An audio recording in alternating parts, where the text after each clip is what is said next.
Power to the truth. This is Margo. This is Monday, March the 18th, 2019, 3:59 p.m. Pacific Time, United States of America. So we have another day's worth of new data on methane from CAMS. So this is Copernicus Atmosphere Monitoring Service. Yesterday we showed Tuesday, March the 12th, which was last week. Now that day is gone, and we've got Wednesday, March the 13th up. So I've chosen the Arctic view and surface level. And so at the end of Tuesday, here's where methane ended up, with a large release to the east and northeast of Novaya Zemlya in the Kara Sea, and also coming from the Yamal Peninsula into the Kara Sea and coming up out of Siberia. And then it was building as well. And then the orange is a release as well. And that orangey color that we're seeing is about 2040 to 2060 parts per billion. So that's nothing to sneeze at. And you'll see a lot of that orange. In fact, in a lot of the Russia area and the European area, you'll see orange as the background color rather than the green. And then in the southern hemisphere, you'll see these blues and even to this dark blue as a background color, as that's about 1800 parts per billion to 1820, and so you'll see that as a background color, just depending on what part of the world you're in. So let's run this movie. I've already got it loaded up.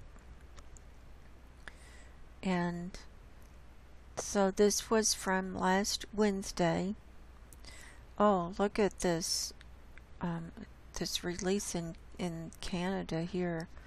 It had been in that orangey yellow color, and then it got into the reddish color, which means it's more higher release. Into the forecast period. See, right there, last Thursday they were anticipating it to go up there. And the forecast period runs through Sunday the 17th, which was yesterday.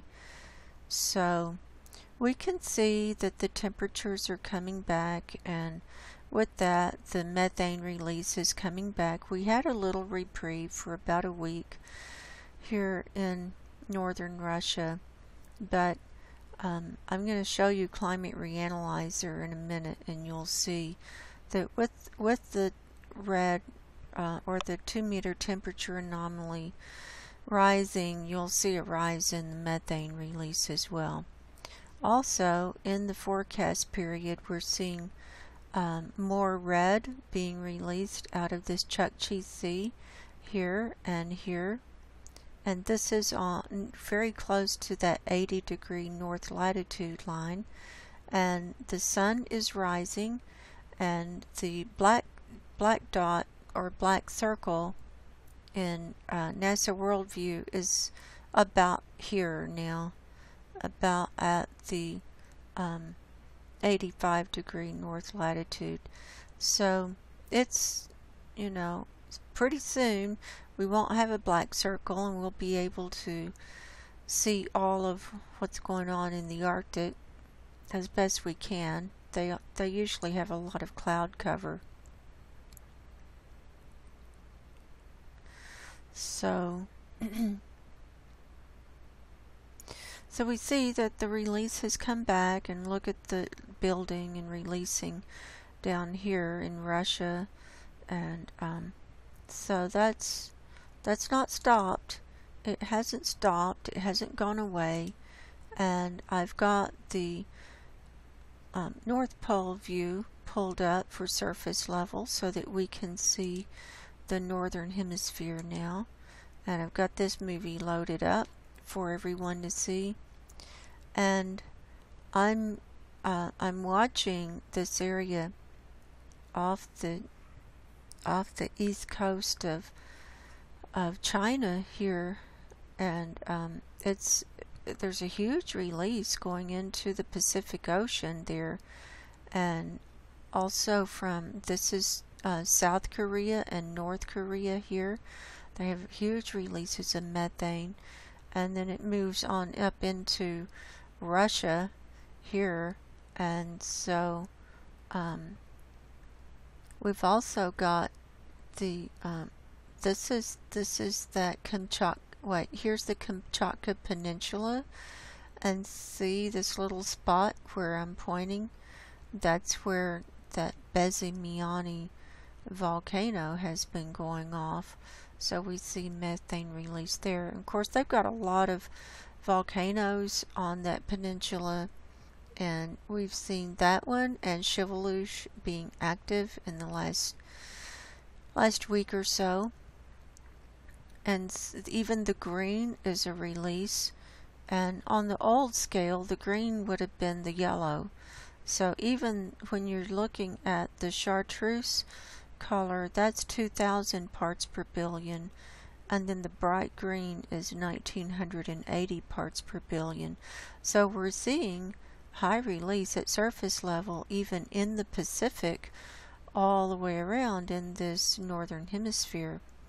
So and in the Pacific and in the Atlantic as well. And see, okay, in the forecast period we can see high methane levels coming back from Midwest United States over to the east. Of course, they had all that awful rain and flooding. They're still trying to recover from that.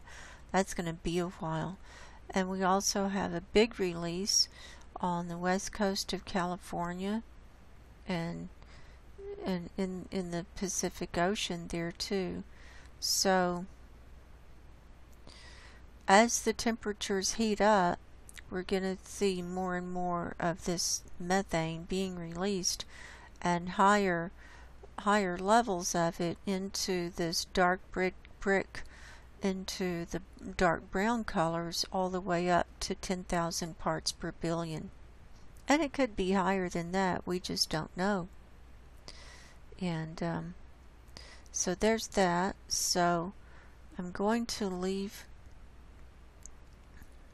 that as a backdrop.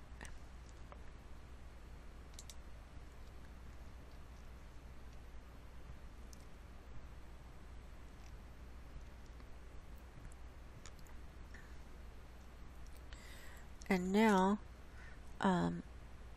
looking at Climate Reanalyzer, just to look at that 2-meter temperature anomaly where we are right now. Today, we've got, it's very high, or, much higher than normal, over about half of Alaska up into this Beaufort Sea, and almost up to, well, here's the North Pole, so about halfway up to the North Pole, and then it's into the red even in northern Alaska and this Yukon Territory in Canada, and then brown on down into Canada. We're seeing the southern part of Greenland is in the brown. We're seeing Iceland is brown, and as we click around, we can see the brown areas, and now up here in this Kara Sea, it's getting into the reddish color.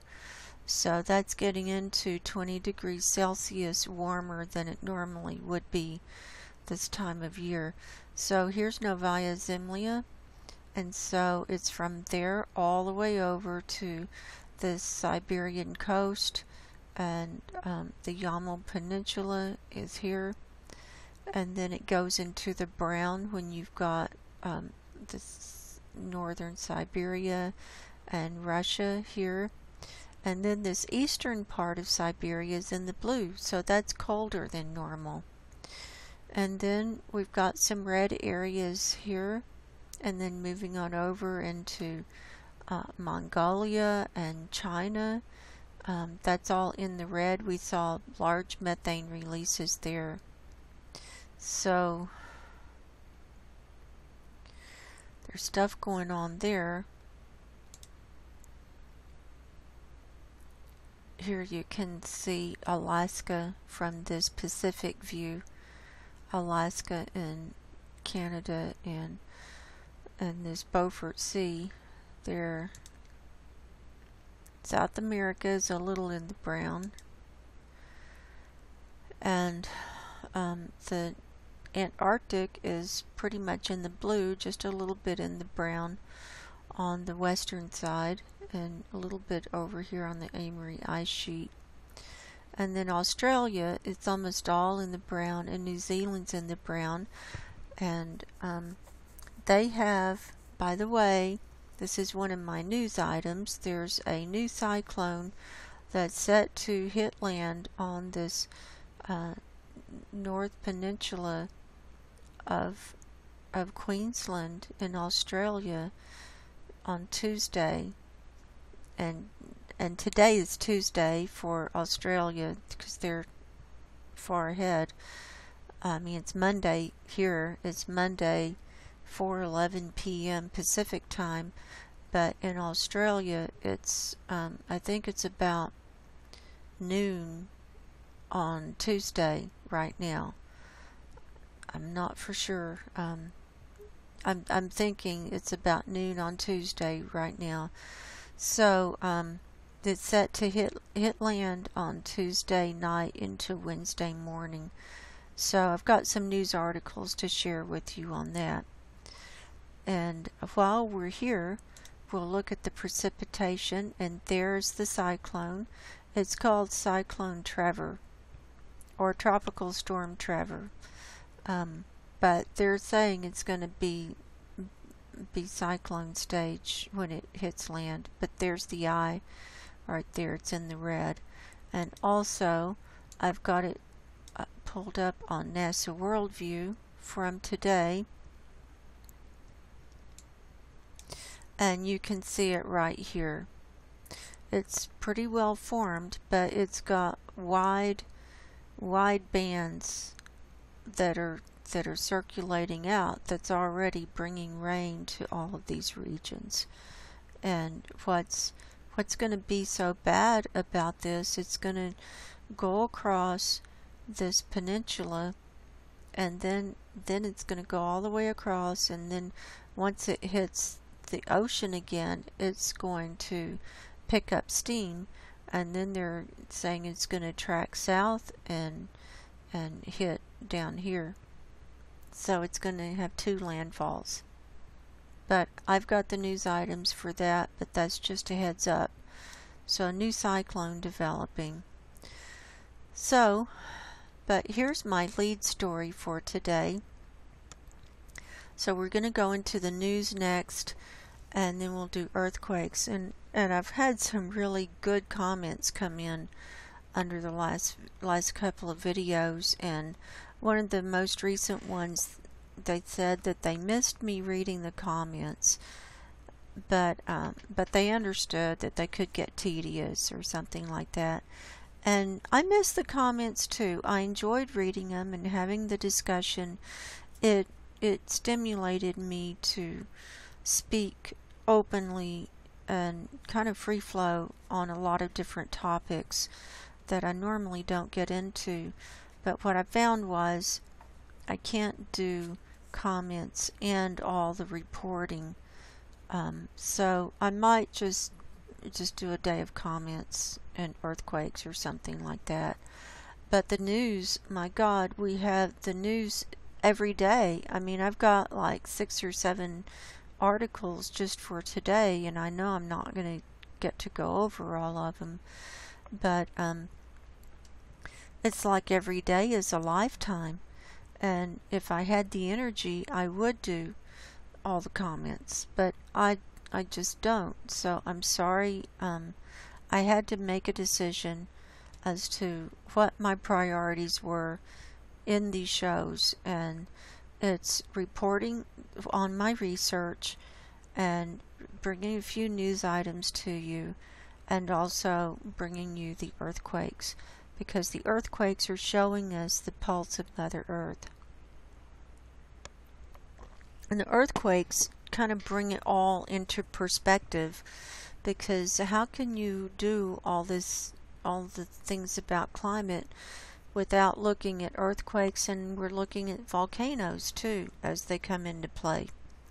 So that's just what had to be done. But I appreciate people leaving their comments, and there have been some really wonderful ones, and I appreciate all of you guys being here with me on this journey. So this article is from the BBC, and other news agencies have picked it up too, but it's all being released today, March 18th, 2019. And it says U.S. detects huge meteor explosion. And this is artwork of the meteor that blew up in the atmosphere back in December, but NASA is just now telling us all about it. On December 18th it happened around noontime. Oh, it was a big deal, but NASA is just now, 3 months later, releasing it to the public. What's wrong with this picture? I mean, we've got a problem, Houston. We've just got a frickin' problem. So, anyway, here we go. A huge fireball exploded in the Earth's atmosphere in December, according to NASA. One reason they did this was so we couldn't track other things like the methane and the sulfur dioxide and the particulates, and we couldn't look at it in real time, you know, as it was happening, and they didn't want us to know. And I'm thinking that they blew it up. I think it was an asteroid that came in, and they're practicing on their technology to blow all this stuff up. And they're saying it exploded, but I don't buy that. I just don't buy that. They're so secretive, and then when they come out with a story, it's half truth and half lies. I mean, just like they change stuff on Worldview, they change stuff on all of these things that we look at. But this is all we've got. So we have to be discerning, and we have to read between the lines. Okay, now on to the article. Oh, and by the way, this article was courtesy of Nostradamus, aka Dave Alcock from the UK. Thank you, Dave. The blast was the second largest of its kind in 30 years and the biggest since the fireball over Chelyabinsk in Russia 6 years ago. But it went largely unnoticed until now, because it blew up over the Bering Sea, off Russia's Kamchatka Peninsula. Oh, unnoticed until now. So let's look at where that is. We know where that is. We know exactly where that is. I can show you. So let's go up to the Arctic. It's right here. Here it is for today. Now let's go. We can even go back to the day. December 18th is when it blew up. And we can even rotate it around so that we can recognize what we're looking at. So here's the area. So here's Kamchatka. Here it is from the 18th. And all I do see this brownish kind of cloud moving over, but you know, I don't know exactly what that's from. It could be from that, and there were pieces of it and pollution that came along with it. I mean, who knows what came down onto the surface of the Bering Sea here. Who knows really what chemicals and what particulates and what matter came down over here, and we just don't know. We don't know. And the day before, it looked like this. So I don't see any brown clouds from the day before. But here it is on the 18th. So back to our story. The space rock exploded with 10 times the energy released by the Hiroshima atomic bomb, and nobody noticed that. Are you kidding me? This shit just upsets me. Lindley Johnson, Planetary Defense Officer at NASA, told BBC News a fireball this big is only expected about 2 or 3 times every 100 years. So why are they just now telling us 3 months later? And here's Simon Proud. Here's his Twitter thing saying, showing a picture of it. The meteor's really clear here. Bright orange fireball against the blue and white background. I went there. It's really hard to see. I mean, you really have to look hard to see that. You have to look really hard. And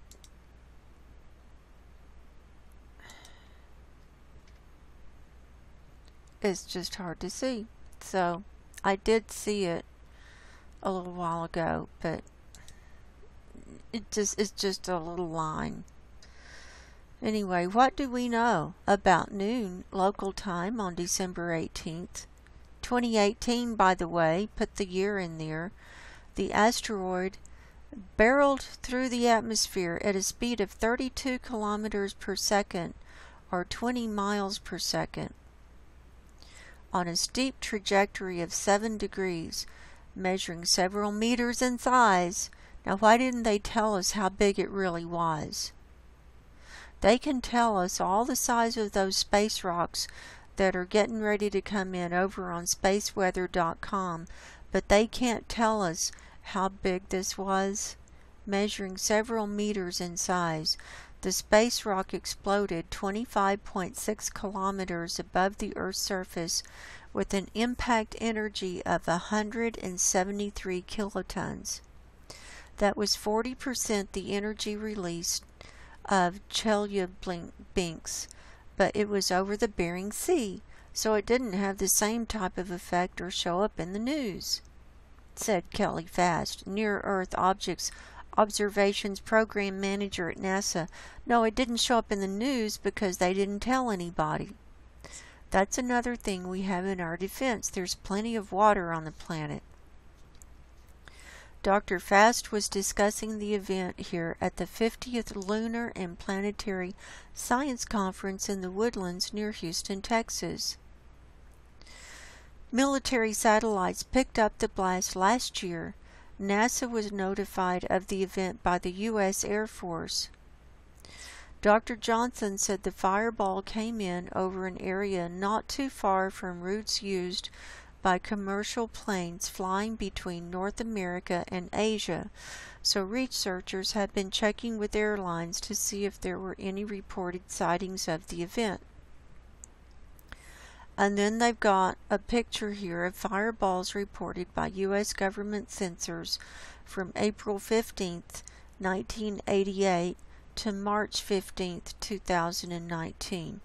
Here's the Chelyabinsk one that was February 15th, 2013, that was equivalent to 440 kilotons of energy.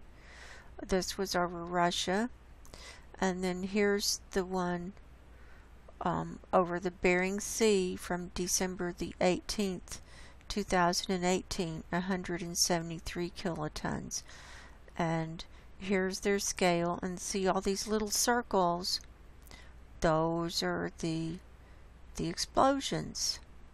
All the little circles all around the globe. Even the little blue ones are impact energy log. So this was one of the large, well, it was the largest one besides Chelyabinsk. So wouldn't you think this would be kind of a newsworthy item before 3 months later? This is just, this makes me crazy. So I'm thinking this is also soft disclosure, and stuff is coming in. Stuff is coming in, and they don't know what it is. What's the significance? In 2005, Congress tasked NASA with finding 90% of near-Earth asteroids of 140 meters or 460 feet in size or larger by 2020. Space rocks of this size are so-called problems without passports because they are expected to affect whole regions if they collide with Earth. But scientists estimate it will take them another 30 years to fulfill this congressional directive. What have they been doing? Are you kidding me? What the hell have they been doing there? Since 2005? Are you kidding me? That's been 14 years. What the hell have they been doing? I know they've been airbrushing stuff out of NASA Worldview. That's what they've been doing. Once an incoming object is identified, NASA has had some notable success at calculating where on Earth the impact will occur, based on a precise determination of its orbit. In June 2018, the small 3-meter or 10-foot asteroid 2018 LA was discovered by a ground-based observatory in Arizona 8 hours before impact. The Center for Near-Earth Object Studies at NASA's Jet Propulsion Laboratory, or JPL, then made a precision determination of its orbit, which was used to calculate a probable impact location. This showed the rock was likely to hit southern Africa. Just as the calculation suggested, a fireball was recorded over Botswana by security camera footage on a farm. Fragments of the object were later found in the area. So here, Japan's Himawari satellite captures the fireball's steep descent. Well, there it is, the little line there. That little line.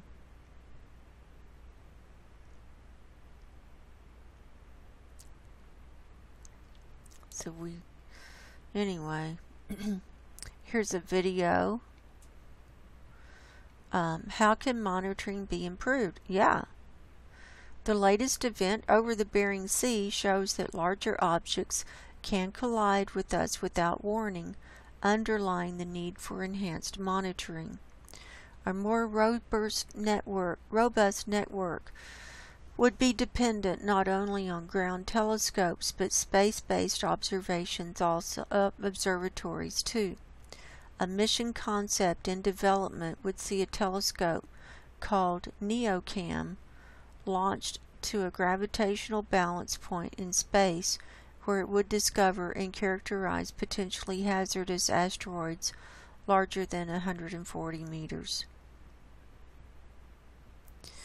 Dr. Amy Mainzer, chief scientist on NEOCAM at JPL, said, "The idea is really to get as close as possible to reaching that 90% goal of finding the 140-meter and larger near-Earth asteroids given to NASA by Congress."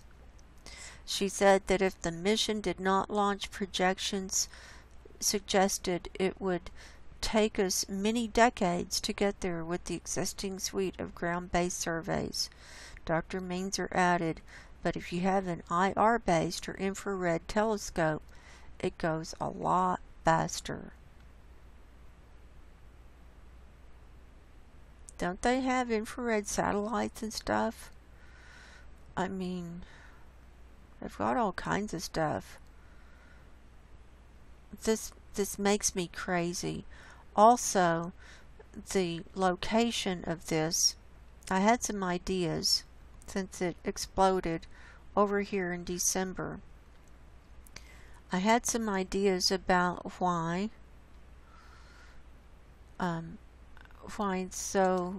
the the Bering Strait is ice-free, is pretty much ice-free right now. And I also have, hold on, I will pull up the climate reanalyzer 2 meter temperature anomaly from that day. Hold on. Okay, I've been saving these since sometime in, I think, December last year, this 2 meter temperature anomaly. So what we're looking at is this area here where Kamchatka, that's the Kamchatka Peninsula going down right there from this view. So it was brown. It was definitely in the brown area that day. And if we look at the day before, it was not brown. It was not brown. It was just pretty much clear or normal. Then the next day, it's in the brown range. That's the 18th from last year. And then from the 19th, it was brown. And see, a brown cloud was moving over. And it was also coming from the east over there too. It was still brown. It was brown for several days up there. Look at that.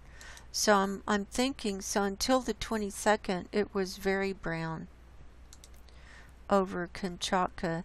So I'm thinking that whatever this was that caused this explosion probably heated up the atmosphere and probably dropped a whole bunch of junk down over Kamchatka and the Bering Sea, and then got in the atmosphere and came around over the Arctic and who knows what.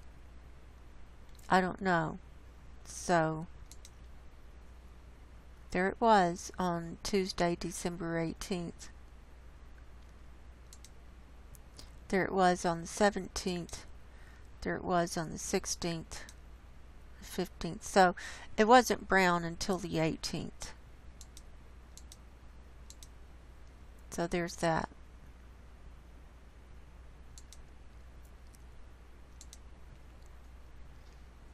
So I just found that interesting.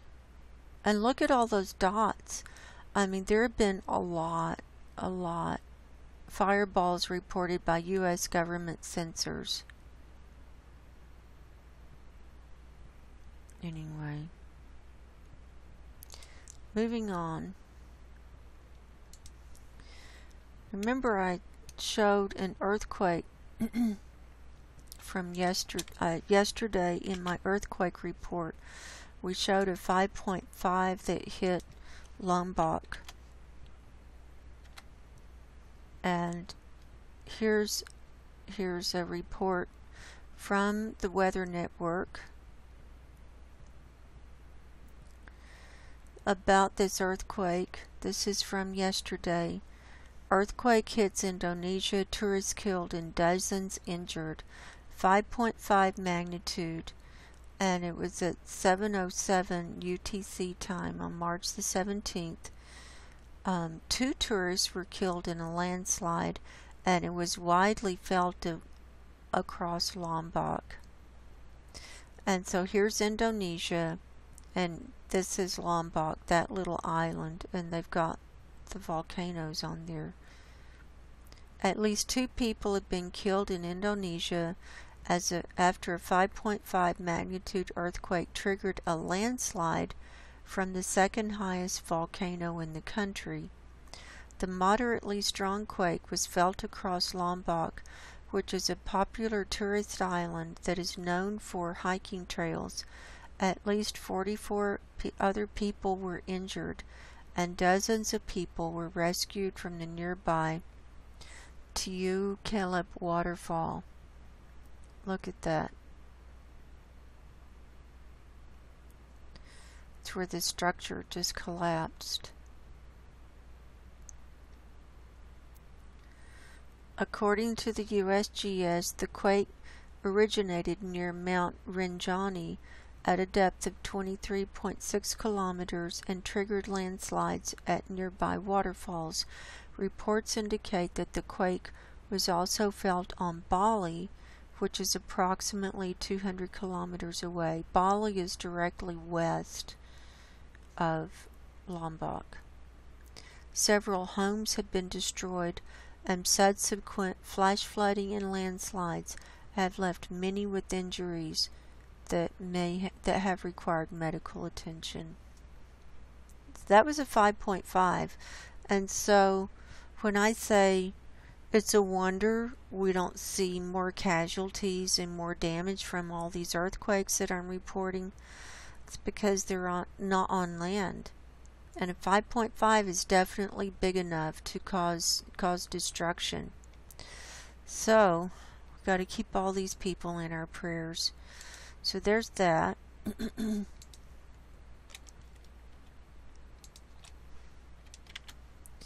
Our next story,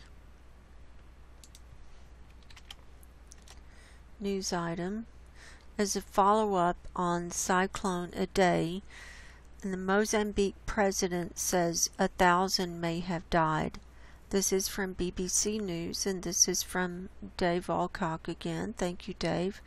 This is from today, March 18th. And here's drone footage of the devastation caused by Cyclone a day. It just looks like, I mean, it's gone. The whole area is just gone. How can you rebuild from that? The death toll in Mozambique from Cyclone a day could reach 1,000. It made landfall close to the port city of Beira on Thursday with winds of up to 177 kilometers per hour or 106 miles per hour. But aid teams only reached the city on Sunday. So, yeah, it was Thursday night. I mean, it was in the middle of the night that it hit. The official death toll stands at 84, following flooding and high winds, which have destroyed homes and ripped roofs from concrete buildings. The cyclone has killed at least 180 people across southern Africa. On a visit to Beira, President Nyusi said that its impact had been devastating, adding that he had seen bodies floating in the floodwater. People have had to be rescued from trees and so on. That's just awful. So, lots of prayers for all of these people. So I've been reporting on this. I've already shown most of those pictures. So the state of disaster is still going on. And they need a lot of help. Okay. Our next story is about the Australia cyclone. I've got three links for it. I may just cover one. This is the best one.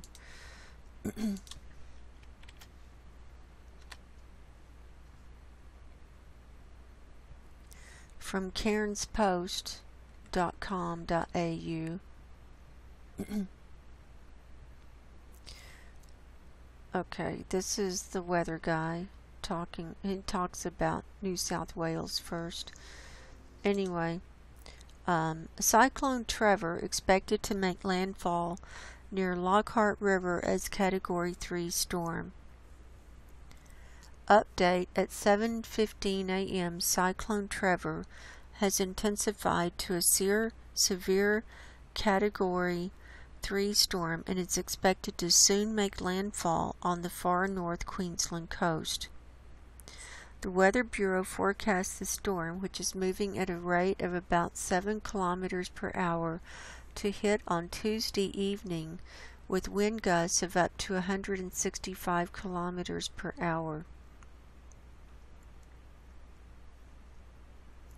So here's here's that North Queensland Peninsula thing, and here's the cyclone. Here it is, Cyclone Trevor, and here's Lockhart, and here's Cohen. So it's going to hit in between there, and then it's going to go all the way across, and then pick up steam, and then come down. Update at 8:15 p.m. Tropical Cyclone Trevor is rapidly intensifying and expected to be a Category 3 cyclone Tuesday morning.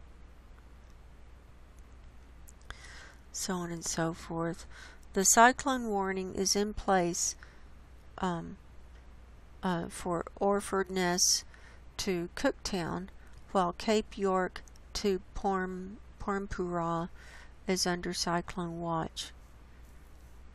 The storm is expected to make landfall near Lockhart River Tuesday night.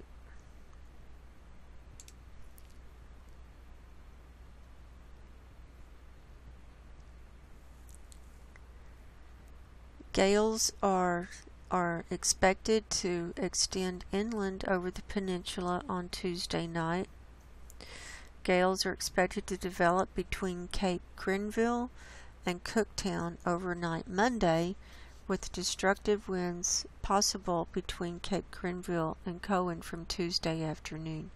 Heavy rainfall may lead to flash flooding, and it's forecast to develop across the far north over the next few days, with a flood watch issued for catchments north of Cairns to Kawanayama.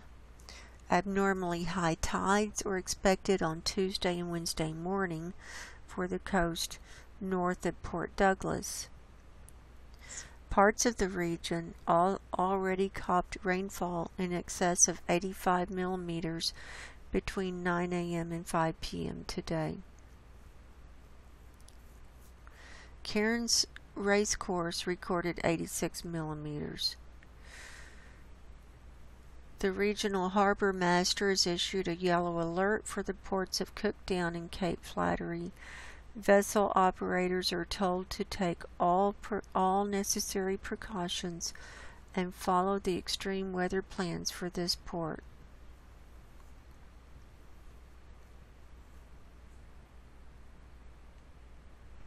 So there's that.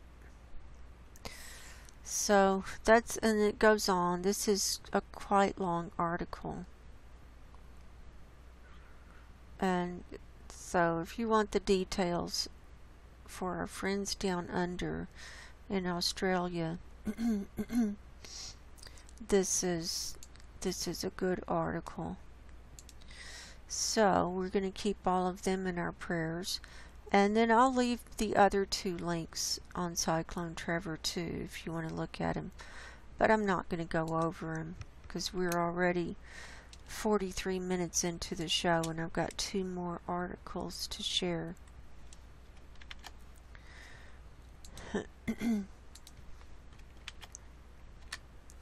Now this one is from WLKY News. .com. This is in Kentucky, United States. Football field-sized sinkhole closes Louisville Zoo. This is from today, I think. Cologuard, colon cancer screening for people 50 and older.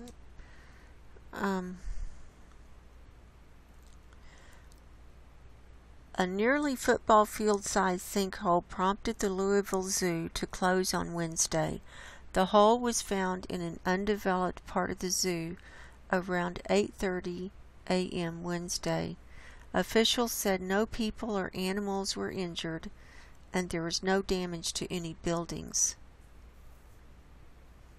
So that must have been last week. Because this is only Monday. That must have been last Wednesday.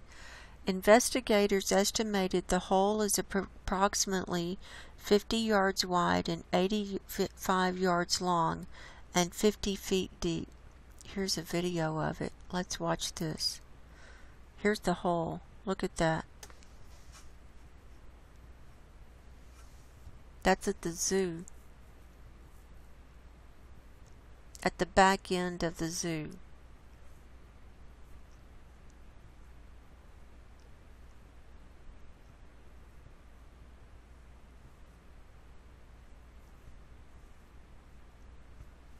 That's all. Geotechnical and mining engineers said their preliminary findings showed the collapse was an isolated singular incident in an unoccupied area of the zoo property and above an unoccupied area of the Louisville mega cavern.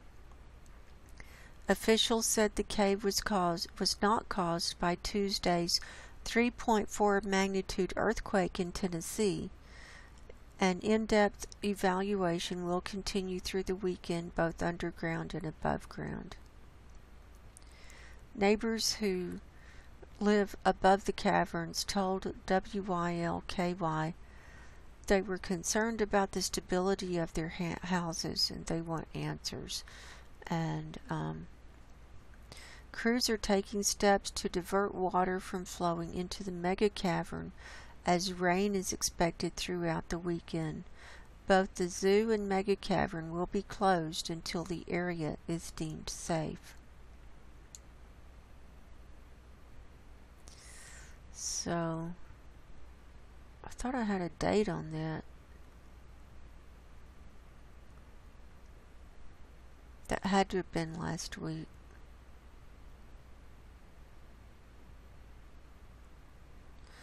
Anyway, I just found that interesting. More weirdness that's happening as a result of earth changes, abrupt climate change,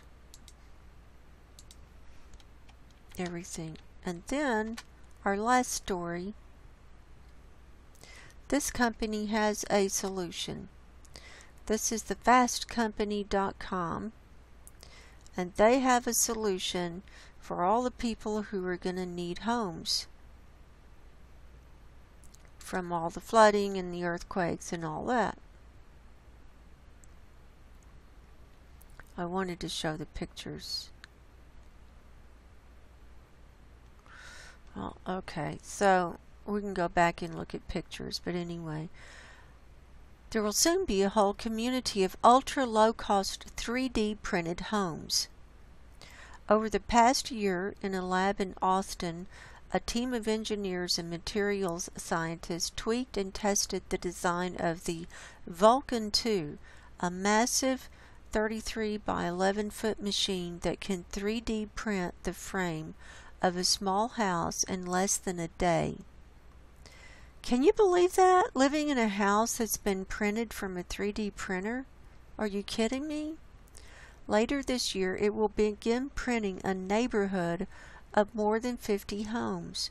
The new homes, the first of its kind in the world, will be built in a semi-rural part of Latin America for families who earn less than $200 a month.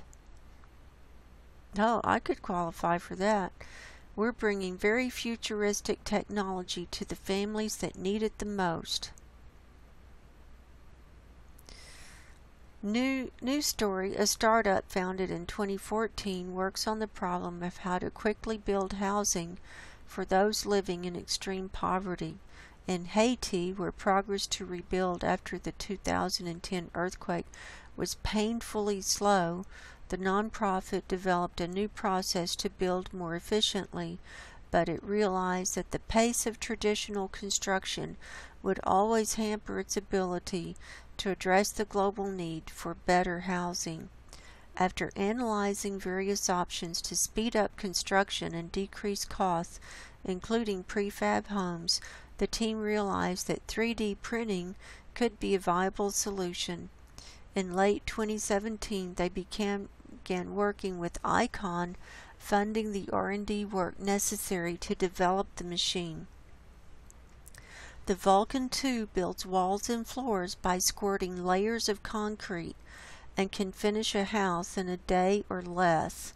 Adding a conventional roof, windows, and utilities can be completed a day later. After printing an initial test home in a backyard in Austin in 2018, the team kept refining the design of both the house and the equipment. One addition was a simple interface so that it would be easier to operate. So, doesn't take many technical skills. Local people can do it. Most of the process is automated, including mixing materials. There was a moment last week where our staff was in the lab printing, and we all just sat around for hours. No one did anything as walls were getting built.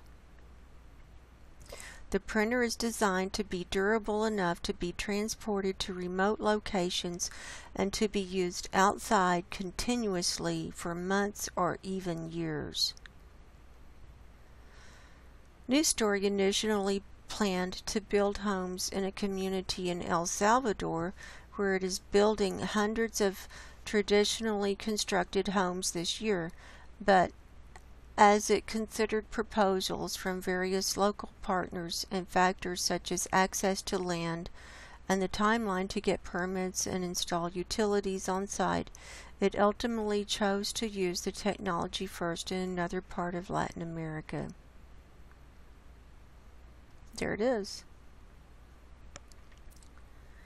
The nonprofit won't reveal the location yet because it claims the intense interest that the technology generates could undermine completion of the project, but the homes, built in a few different floor plans, will help house families who currently get substandard, shack-like housing through their jobs at a local factory.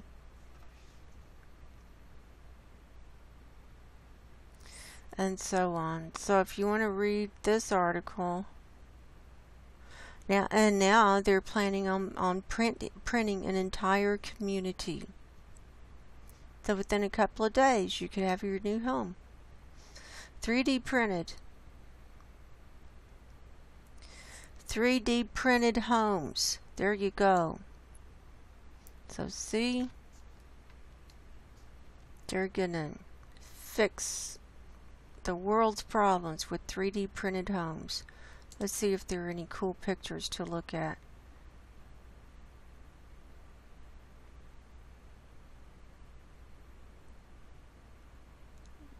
I guess that's one of them.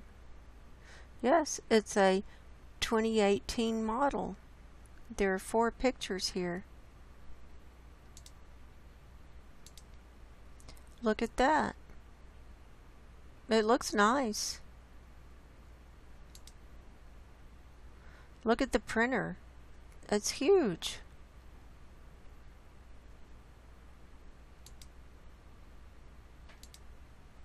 Unreal. That just blows my mind.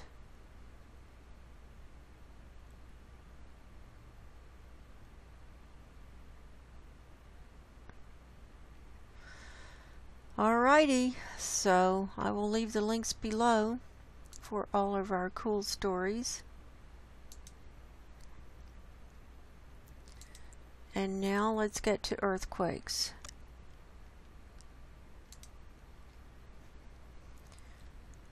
I have USGS from all magnitudes for the last 24 hours pulled up here.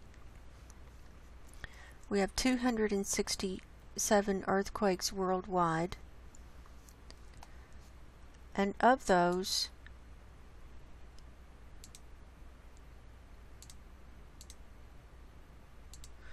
we have 28 that are 2.5 magnitude and higher. So let's see what's about to come off the map. That was at 6:55. We got plenty of time. I can start anywhere I like. So I'm going to start down here in South America with this 4.2 near Calama, Chile that happened today at 2:23 in the afternoon, 132 kilometers deep. Coming across the Pacific Ocean, down here In the Kermadec Islands region, we have 3 at L'Esperance Rock, New Zealand, a 5.2 at 7:30 this morning, a 4.9 at 7:59 this morning, and a 5.0 at 8:07 this morning. So those were all pretty closely timed together. The depth, it shows the first one at 8.5 kilometers and these two at 10, but I think the 10 kilometers is the default depth if they don't know how deep it was. Normally we have pretty deep earthquakes down there, so anyway. 4.6 near Noosup, Vanuatu at 10:33 last night, 39 kilometers deep. That's in the ocean there. Next, up here, 4.8 near Kayung, Papua New Guinea at 9:38 last night, also in the ocean. Here's one on land, 4.0 near Jollybu, Papua New Guinea. No, I read that wrong.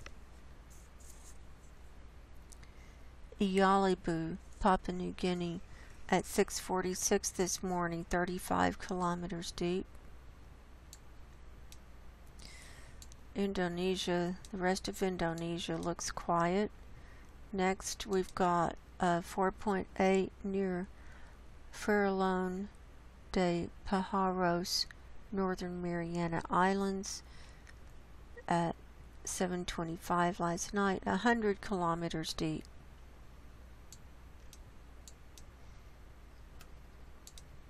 Now here's a 4.6 near Manhwa, Burma at 9:54 this morning. These are all Pacific time, 100 kilometers deep.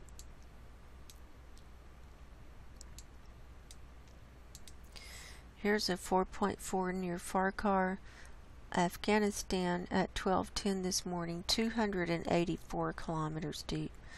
That's the deepest one so far today. Next was one on Cyprus. Looks like it's on land. It was a 3.5 near Missouri, Cyprus at 2:18 this afternoon, 14 kilometers deep.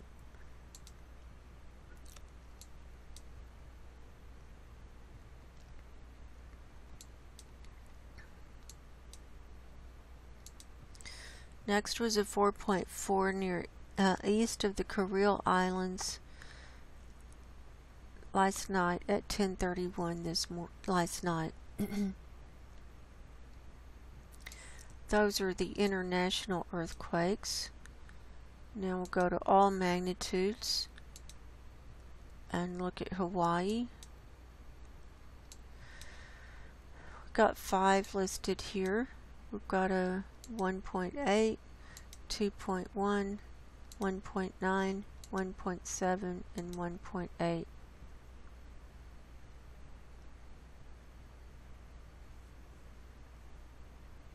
So there's those. Now let's look at Dominican Republic.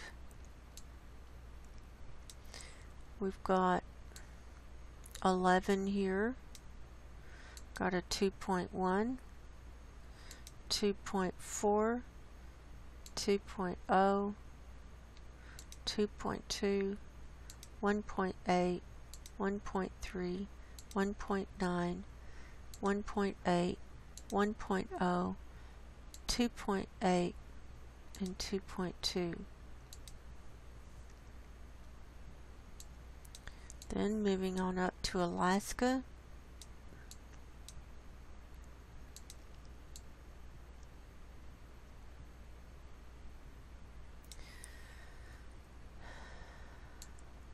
We've got 56 here on the map today. Here's a 3.5 near Kodiak that's came in just now at 4:44 this afternoon. It's a 3.0 near Chignik Lake at 6:55 last night.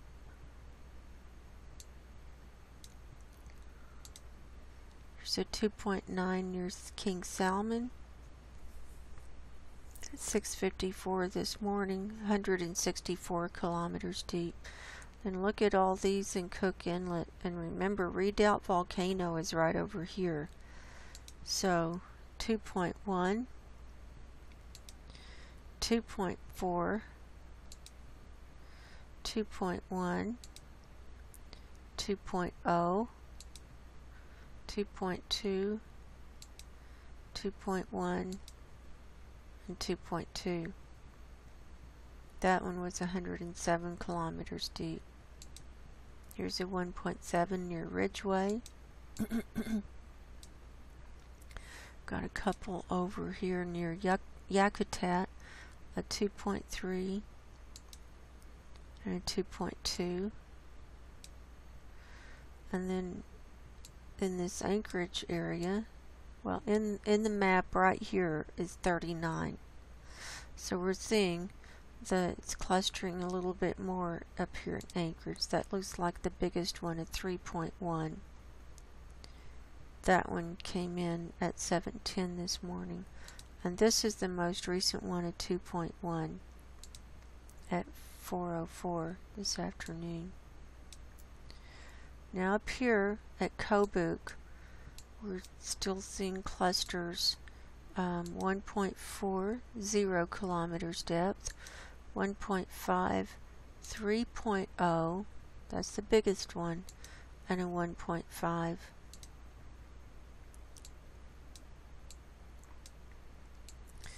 Then up here near Koktovik, we've got 4, 2.9, 2.8, 2.9, and 2.3.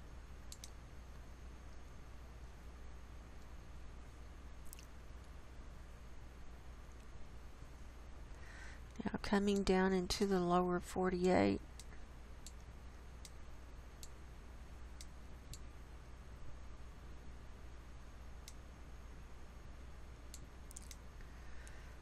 We're going to start with this one over here in Tennessee, a 2.3 near Maryville, Tennessee at 7:29 this morning at a 0.6 kilometer depth.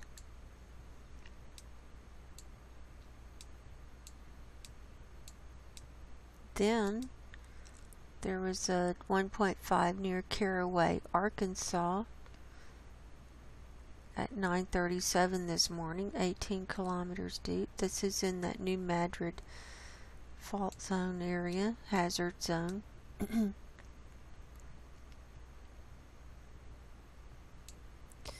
Moving on into Utah, we've got another cluster here at Farron. We've got 6 here. 1.6, 1.1, 1.3, 2.3, 1.5, and 1.3. So that keeps swarming there. Here's a 1.7 near Gunnison.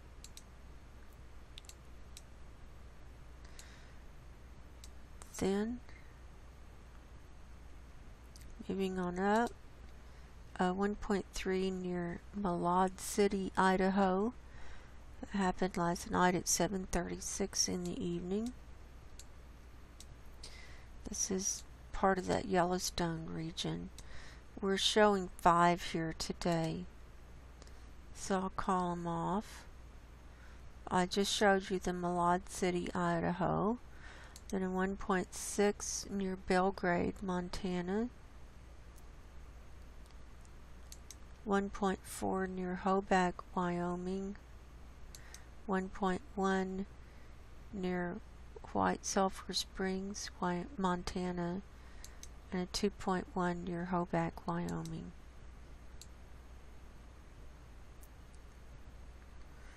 Next, coming up into the Pacific Northwest,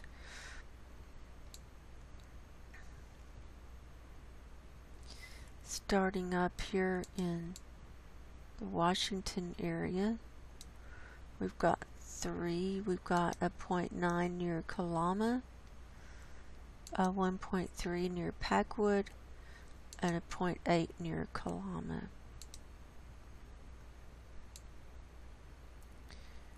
Then coming on down into Oregon is a 1.4 near Sisters, Oregon. That's all that's showing up there today.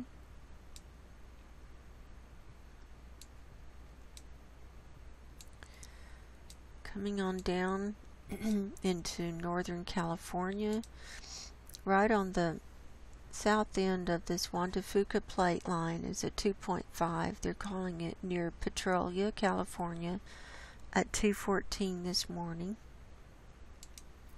And then a 2.3 near Ferndale, just almost straight across from that other one at 7:01 this morning.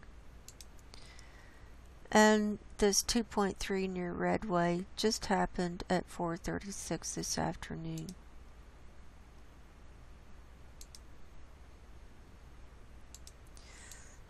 Okay.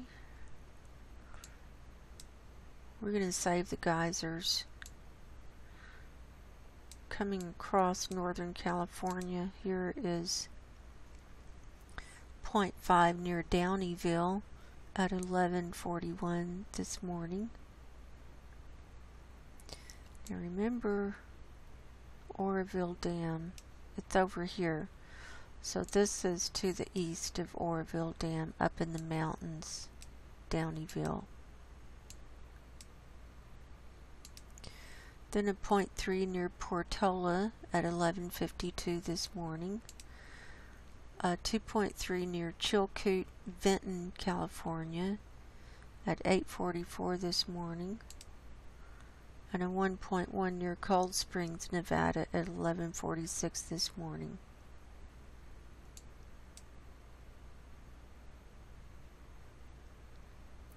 Coming on down, Carson City, 0.3 at Carson City at 8:38 this morning. Coming on down, a 0.8 near Gardnerville, Ranchos, Nevada at 3:38 this morning. Coming on down, 2.8 near Hawthorne, Nevada at 7:11 this morning. Then we've got some more clusters here in the Hawthorne area, 0.9, 1.1, 1.1, and so forth. Those are small. Then here's Goldfield. Remember we were seeing a cluster here, so we're seeing another cluster. We've got 9 here. Ones and under. The largest one was a 1.9. last night at 8:45 p.m. So that's so we're seeing what did I say, 8 there, 9 there, yeah, 9 at Goldfield. Then southern Nevada is picking up. Look, that one just popped up, a 0.3 near Pahrump, and we've got a cluster here, right here at Beatty. These are microquakes minus 0.1 and a 0.4 and so on. So we've just got small ones down here. We've got a pair here, a 0.3 and 0.4 at Alamo. Here's a 1.2 near Alamo. Here's a 0.8 near Alamo. So there's those. Well, they're blasting. This one just happened, a 2.2 magnitude explosion near Sandy Valley, Nevada, but it actually happened across the border in California. Look, this one just popped up on the map too. Anyway, this explosion just came on the map, but it happened at 4:15 this afternoon at 0 kilometers depth. And this one that just came in was a 1.7 near Nellis Air Force Base, Nevada at 5:07 p.m., 0.6 kilometers deep. Here's another explosion, 2.0 near Enterprise, Nevada at 3:01 this afternoon, 4.1 kilometers deep. So that was underground. That was deep for an explosion. So see, the earthquake makers are back at work today. They're making up for lost time. Here's a 1.2 magnitude quarry blast near Boron yesterday at 4:40 p.m. I think I showed that yesterday. 0.6 near Johannesburg. Here's a 0.3 near Wofford Heights. Here's the Mammoth Lakes area. We've got 22 here. We're definitely seeing an uptick. And look at this swarm right here. So this is an uptick in earthquakes. They're small. The largest one, it looks like, was a 2.4. Now this is at Coso Junction. It was 0.6 kilometers deep. Some of these are in a minus depth, like this 0.8 was at a minus 0.2 kilometers depth. So it was up in the mountain. The earthquake was up in the mountain. That was last night at 9:09.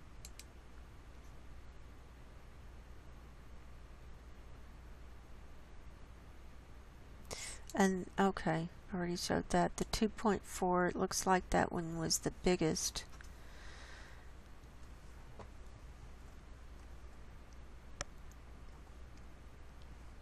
And the rest were ones and under. Here was a 1.9. But we've got a lot of in the ones range of 1.3, 1.3, and then a lot of them under that. Here's a 1.6 and so forth. So look at that. Right there at that Coso Junction area, 17. And they started at 6:54 last night, and the last one came in at 12:16 this afternoon. So that's very active. I showed that already. Now coming up to Mammoth Lakes and Mono Lake. Mammoth Lakes is showing 14 here today.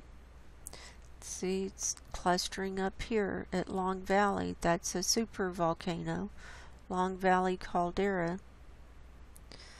And some of these are not very deep. This is a 0.1 kilometers depth, this 0.5. So these started at 7:10 last night. Now we've been seeing them here every day, but they're coming in more of them. A higher number of earthquakes. Here's the biggest one, was a 2.8 at Mammoth Lakes at 11:56 this morning, 7 kilometers deep. And then the last one that was registered so far today is a minus 0.2 that came in at 3:44 this afternoon. So that's what that looks like. Then here's one at Mono Lake, a 0.9 at 3:07 this morning.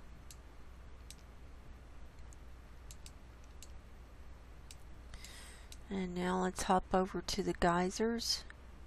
And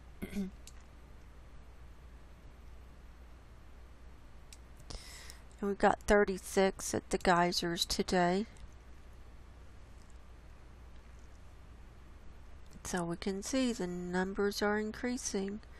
Here's a 2.0. That looks like one of the bigger ones. The rest of them are ones and under.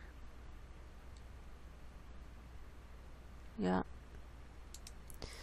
But 36, that's a bunch of them. Showing lots of movement. Here's a 1.9 near Healdsburg. here's a 2.3 near Calistoga. Here's a 1.5 near Yountville. So it's coming down by this Hayward Fault.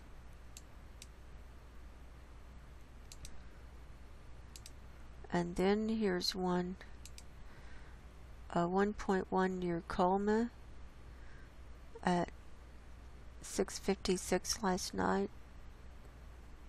Looks like that was just on the, barely in the ocean there, kind of on the beach near San Francisco.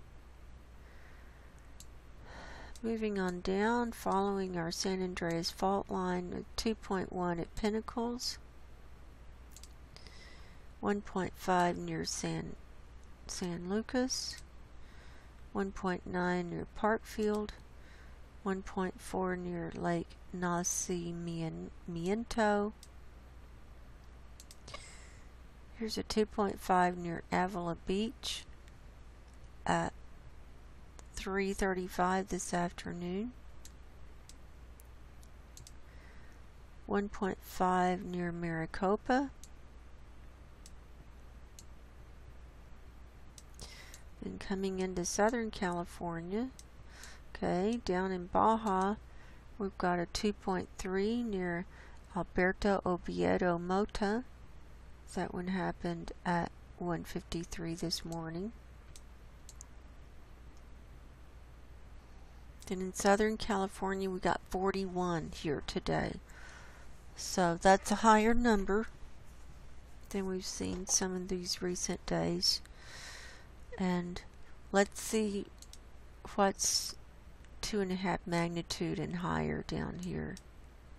We've got one here. 3.1 near Anza, California at 1:55 this morning, 2 kilometers deep. And it's right here.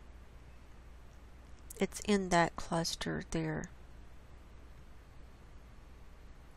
at Table Mountain. There's 19 there at Anza.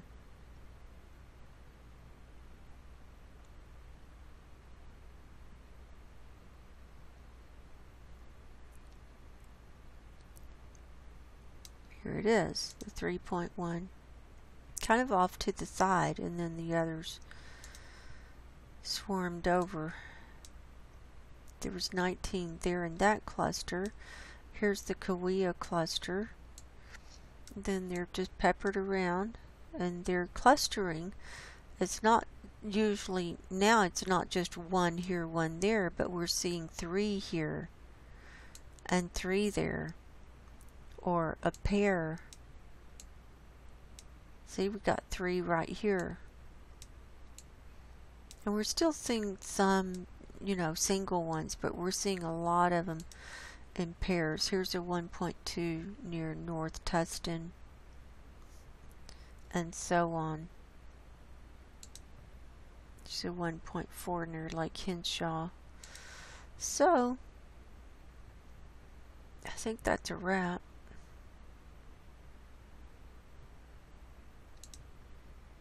2.3 near Redway. I showed that. We saw this one near Kodiak at 3.5.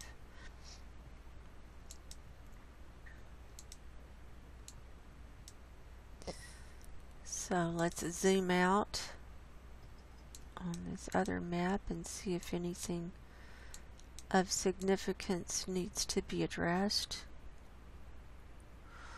I think I showed all of these. So that's a wrap for Monday. So I'll keep all of you in my prayers. I love all of you very much. Time is short, and I recommend everyone get your spiritual houses in order. God bless you. Go in peace, and I'll talk to you real soon. Goodbye.